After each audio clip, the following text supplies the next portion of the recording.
Assalamualaikum warahmatullahi wabarakatuh. Selamat siang untuk kita semua. Perkenalkan, nama saya Muhammad Ridwan dengan NIM 10323111043. Di sini saya akan mengerjakan tugas penyaliran tambang, yaitu membuat video tentang memaparkan perhitungan curah hujan di Provinsi Jambi. Baik, berdasarkan analisis teks dalam data ditentukan bahwa sebagian besar isinya terdiri dari angka dan istilah yang berkaitan dengan curah hujan di Provinsi Jambi.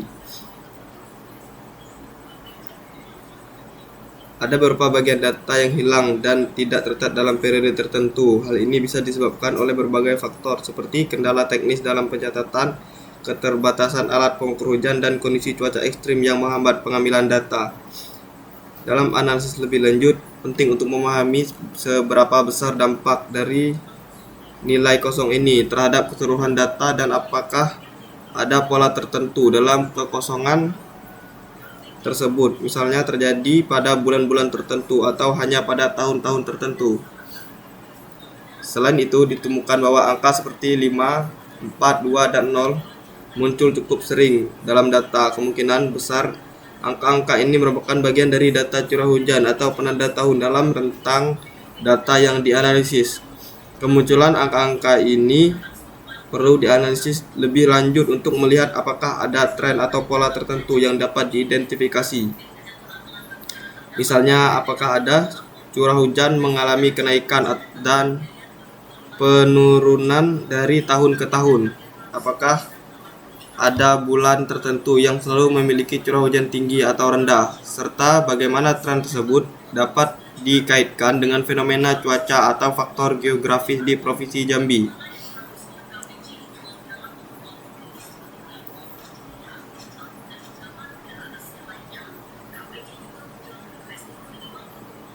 Dari segi kata kunci berbasis waktu, bulan Maret muncul sering dibandingkan bulan lainnya. Hal ini bisa indikasi bahwa bulan Maret memiliki data yang lebih banyak atau memiliki variasi curah hujan yang signifikan.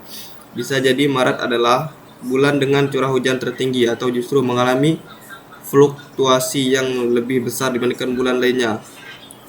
Secara dominan dalam data bisa juga disebabkan oleh pola musiman seperti peralihan musim hujan ke musim kemarau yang biasanya terjadi di awal tahun di beberapa wilayah di Indonesia. Jika data digunakan dalam analisis lebih lanjut, penting untuk melihat bagaimana pola curah hujan di bulan Maret dibandingkan dengan bulan-bulan lainnya. Apakah ada perbedaan signifikan yang bisa digunakan untuk perencanaan pengelolaan air atau mitigasi bencana? Tahun 2017 juga muncul cukup sering dalam dokumen yang menunjukkan bahwa tahun tersebut memiliki data yang lebih lengkap atau lebih menarik untuk dianalisis. Bisa jadi tahun tersebut mengalami kejadian cuaca ekstrim seperti curah hujan yang jauh lebih tinggi atau lebih rendah dibandingkan tahun-tahun lainnya. Analisis lebih lanjut terhadap data dari tahun 2017 dapat membantu memahami apakah ada anomali dalam curah hujan yang dikaitkan dengan faktor eksternal seperti fenomena El Nino atau La Nina yang sering mempengaruhi pola curah hujan di Indonesia. Jika dibandingkan dengan tahun-tahun lainnya, dalam dataset kita bisa melihat apakah pola terjadi pada 2017 bersifat unik atau merupakan bagian dari tren yang lebih besar. Secara keseluruhan, dokumen ini berfokus pada pencatatan curah hujan berdasarkan bulan dan tahun yang dapat digunakan untuk berbagai analisis termasuk tren perubahan curah hujan, dampaknya terhadap lingkungan, serta bagaimana data ini bisa dimanfaatkan dalam berbagai bidang seperti pengelolaan air, perencanaan tambang, dan mitigasi bencana.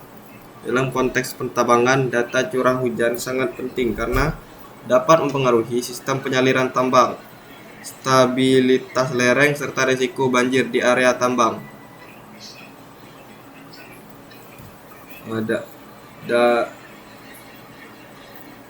Serta risiko banjir di area tambang. Dengan memahami pola curah hujan dari tahun ke tahun, perusahaan tambang dapat merancang sistem drainase yang baik.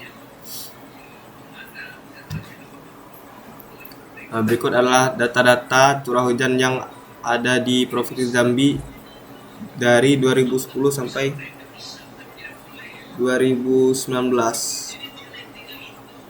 Dan dari bulan Januari, Februari, Maret, April, Mei, Juni, Juli, Agustus, September, Oktober, November, dan Desember. Berikut adalah perhitungan curah hujan berdasarkan durasi per menit dan curah hujan per milimeter frekuensi per tahun sekali.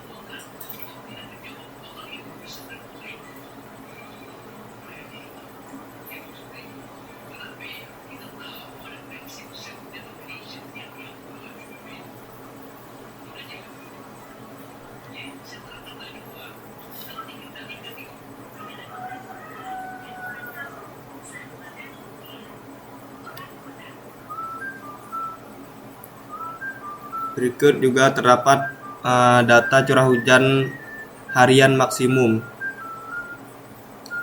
Pada tahun 2022 curah hujan harian maksimum yaitu 98. Tahun 2003 curah hujan harian maksimum yaitu 128.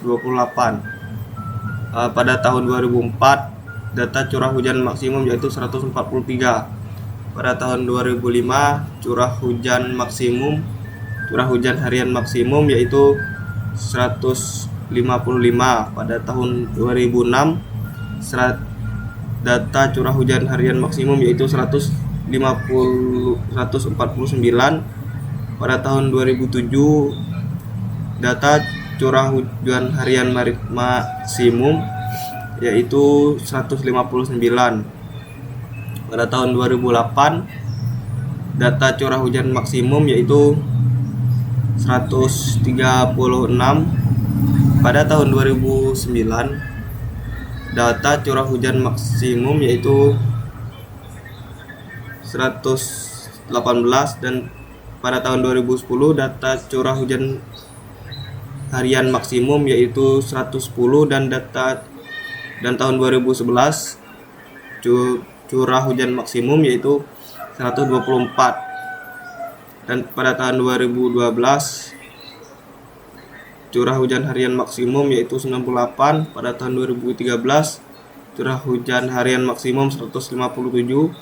Tahun 2014 curah hujan harian maksimum yaitu 134. Pada tahun 2015 data curah hujan harian maksimum yaitu 199. Dan pada tahun 2016 data curah hujan harian maksimum yaitu 102. Jumlah ada dari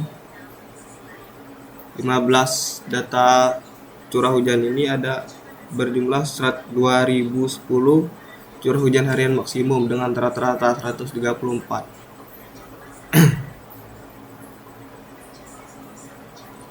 Berikut juga terdapat perhitungan debit air tanah.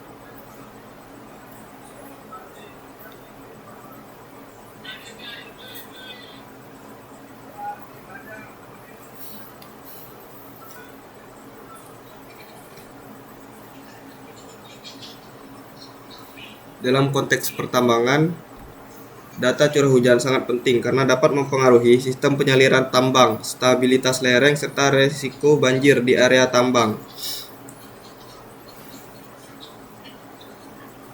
Dengan memahami pola curah hujan dari tahun ke tahun, perusahaan tambang dapat merancang sistem drainase yang baik dan mencegah terjadinya bencana-bencana pada daerah tambangan tersebut. Mungkin sekian dari tugas saya. Saya ucapkan terima kasih.